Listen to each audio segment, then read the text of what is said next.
अच्छा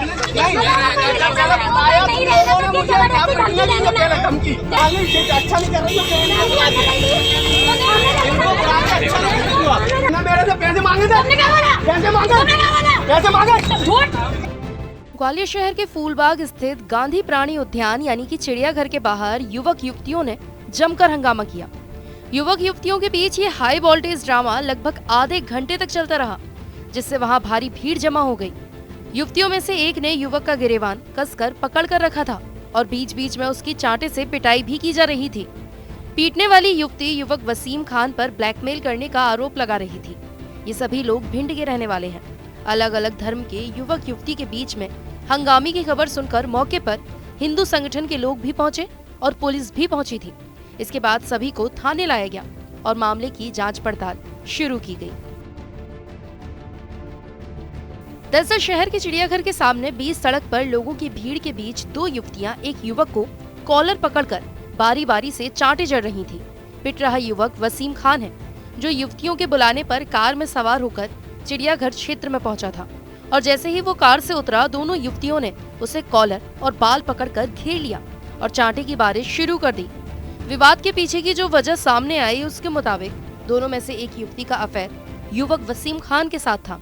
कुछ साल पहले दोनों का ब्रेकअप हो गया था, लेकिन इसके बाद भी कुछ समय से वसीम खान युवती को फोन पर लगातार परेशान कर रहा था और उसके आपत्तिजनक फोटो और वीडियो वायरल करने की धमकी देकर ब्लैकमेल कर रहा था। इसके बाद युवती ने अपनी सहेली के साथ मिलकर उसे चिड़ियाघर बुलाया और फिर उसकी पिटाई कर दी। मेरे बाबा जी हैं, उनके फ्रेंड का लड़का है ये। तो हमारी बुआ का पास किया था, तो वहाँ पे हमारी फर्स्ट टाइम मीटिंग हुई थी। तो वहीं से हम लोगों ने बातें स्टार्ट की। उस टाइम मैं 11th क्लास में थी, तो नॉर्मल हम लोगों की बात अच्छे से चल रही थी। कुछ टाइम बाद ये कोई पुलिस वाले भैया के साथ लाहौर चले गए थे, तो वहाँ इन्होंने किसी और लड़की के साथ रिलेशन बनाए। उसके बाद इन्होंने मुझसे माफ़ी मांगी, मैंने माफ़ कर दी। फिर से मेरे रिलेशन में मैंने एक्सेप्ट कर लिया। उसके बाद भी उन्हीं चीज़ों के पीछे लड़ाइयाँ होने लगी। वो कुछ मैं कंट्रोल करती रही, मेरे को बहुत टॉर्चर करता रहा था। फिर भी मतलब इससे कुछ बोलती नहीं थी, मैं इसके सामने रोती भी थी, गिड़गिड़ाती भी थी, लेकिन ये मुझे बहुत टॉर्चर करता था।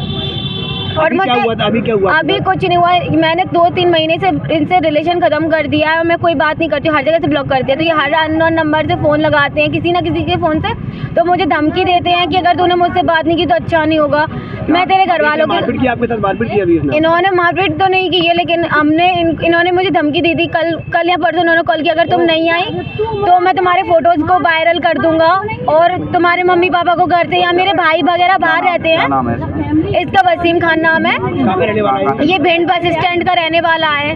तो ये हमेशा मुझे धमकी, मैंने इसकी फैमिली में भी बोला, तो इसकी मम्मी को भी बोला मैंने, तो इसकी मम्मी ने मुझसे लौट के बोला कि तू फोन रख, यहाँ फोन लगाने की जरूरत नहीं है। मैंने अपनी सारी फैमिली को बताया लौट के। मेरी मम्मी ने बोला कि वो मुझे धमकी दे रहा था कि वो मुझे मार डालेगा। ये हाई वोल्टेज ड्रामा लगभग आधे घंटे तक चलता रहा। हालांकि हिंदू लड़की और मुस्लिम लड़के के बीच हंगामा सुन हिंदू संगठन के लोग भी पहुंच गए थे।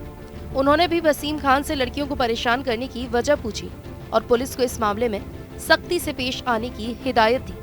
मौके पर पहुंची पुलिस तीनों को पड़ाव थाने ले आई। फिलहाल पुलिस वसीम खान से लड़की के आपत्तिजनक फोटो और वीडियो हासिल करने की कोशिश कर रही है। नहीं, ऐसा कोई लव जिहाद का मामला तो है नहीं। एक सूचना आई थी कि चिड़ियाघर पे कुछ दो लड़का लड़कियों के बीच में कुछ विवाद की स्थिति है, तो वहाँ पे हम लोग मौके पे पहुँचे थे और यहाँ पे उनको लेके आया गया है। अब पूछताछ करके जो भी वैधानिक अग्रिम कार्रवाई होगी वो की जाएगी। बजरंग दल के लोग भी पहुँचे थे? हाँ, वहाँ पे पहुँचे थे, लेकिन ऐसा लव जिहाद का मामला तो नहीं आया। लड़के द्वारा मारपीट भी की गई है? जो भी वहाँ पे उस टाइम पे मेरे सामने तो कोई मारपीट नहीं हुई है, लेकिन बच्चियाँ यहाँ पर आ गई हैं, वो जिस तरीके से रिपोर्ट करेंगी वैसी अग्रिम कार्रवाई की जाएगी। मैं फोटो धमकी दे रहा है बाहर करने की, और उसकी माँ को भी बच्ची से मैं पूछताछ कर रही हूँ, जैसे भी बच्ची बताएगी, जैसी स्थिति होगी वैसी कार्रवाई की जाएगी। फिलहाल पुलिस का कहना है कि लड़कियों के बयान के आधार पर जो भी विधि सम्मत कार्रवाई होगी वो की जाएगी। ग्वालियर से धर्मेंद्र शर्मा की रिपोर्ट, TV9 मध्य प्रदेश।